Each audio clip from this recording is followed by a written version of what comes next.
বাংলাদেশের জন্য একটা ফাউন্ডেশনাল ইলেকশন আমরা ফেব্রুয়ারিতে করতে যাচ্ছি। এবং আপনি একটু আগে কে জন্য বললেন আমরা ফেব্রুয়ারিতে ইলেকশন হতে পারে না, ফেব্রুয়ারিতে ইলেকশন হবে, হ্যাঁ, ফেব্রুয়ারির প্রথমার্ধে।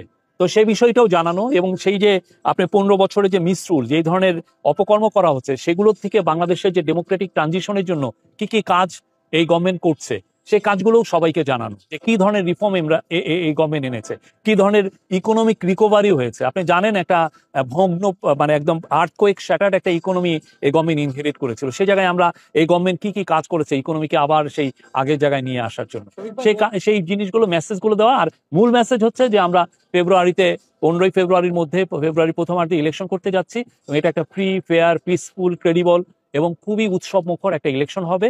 এবং সেটার বিষয়ে পুরো বিশ্ববাসীকে জানানো। এবং অলরেডি আপনারা গত ইন রিসেন্ট মান্থ প্রত্যেকটা ওয়ার্ল্ডের টপ লিডাররা, টপ তাদের এনভয়রা আমাদেরকে জানিয়েছেন যে তারা ফুললি সাপোর্ট দিচ্ছেন এই গভর্নমেন্টকে এই ইলেকশনে। এইগুলো আমরা 41টা, উনি 51টা মিটিং করেছিলেন এবং উনি যে কথাগুলো বলেছিলেন, যে কি কি চ্যালেঞ্জ উনি ফেস করছেন, সামনের চ্যালেঞ্জগুলো কি, ট্রায়াল একটা বড় চ্যালেঞ্জ ছিল, রিফর্মগুলো আনা একটা বড় চ্যালেঞ্জ ছিল, ইলেকশনকে জন্য দেশকে প্রিপেয়ার করা এটা একটা বড় চ্যালেঞ্জ ছিল, সেগুলো বিষয়ে তো অলরেডি উনি বলছেন। এবং সেই বিষয়ে এই গভর্নমেন্ট যথেষ্ট কাজ করেছে এবং আপনারা দেখবেন যে ফেব্রুয়ারিতে খুব ভালো একটা ইলেকশনের মাধ্যমে এই গভর্নমেন্ট তার।